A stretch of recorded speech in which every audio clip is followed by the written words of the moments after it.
வணக்கம். நம்ம இன்னைக்கு இந்த வீடியோவில் ஒரு சூப்பரான மிளகாய் பஜ்ஜி தான் பண்ண போகிறோம். வாங்க நான் இதை எப்படி பண்ணேன்னு பார்க்கலாம். அதுக்கு முன்னாடி நம்ம சேனலை நீங்கள் இது வரைக்கும் சப்ஸ்கிரைப் பண்ணலாம், சப்ஸ்கிரைப் பண்ணி வச்சுக்கோங்க. பக்கத்தில் இருக்கிற பெல் ஐக்கானையும் கிளிக் பண்ணிக்கோங்க.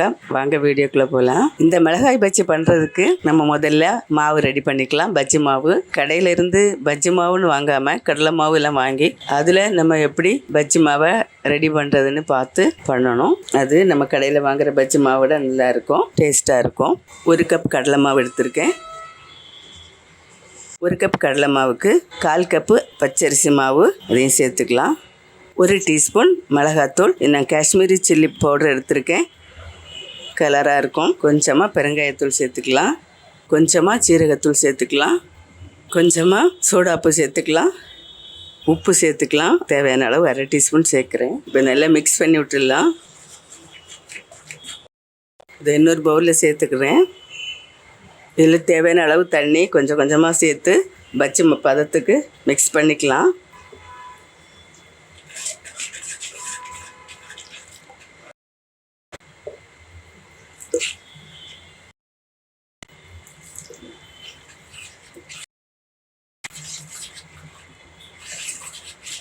இன்னும் கொஞ்சம் தண்ணி சேர்த்துக்கலாம்.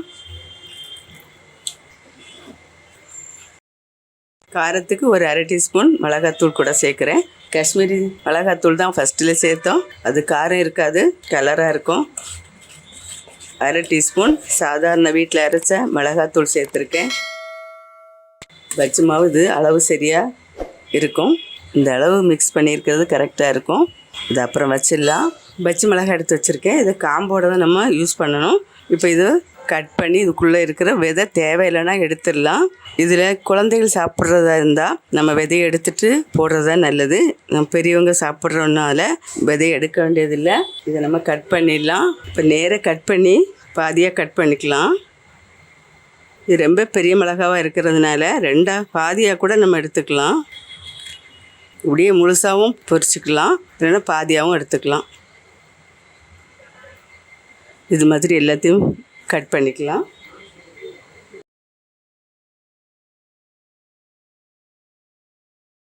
இப்போ எல்லாம் கட் பண்ணியாச்சு. இப்போ நான் கடாயில் எண்ணெய் வச்சுருக்கேன், நல்லா காய்ச்சிட்டு இப்போ நம்ம கலக்கி வச்ச பஜ்ஜி மாவில் முக்கிடலாம்.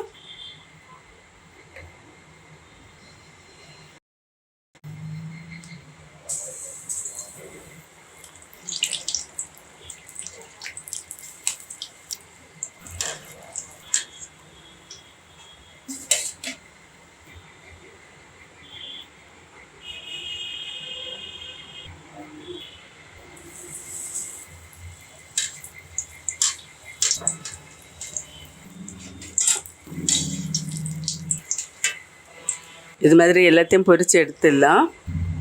இப்போ சூப்பராக ரெடி பண்ணிட்டோம். நீங்களும் ஒரு தடவை இது மாதிரி ட்ரை பண்ணுங்கள். மறுபடியும் ஒரு நல்ல ரெசிபியோட நான் உங்களை சந்திக்கிறேன். மறக்காமல் லைக் பண்ணுங்கள், கமெண்ட் பண்ணுங்கள், சப்ஸ்கிரைப் பண்ணுங்கள். நன்றி. God bless you.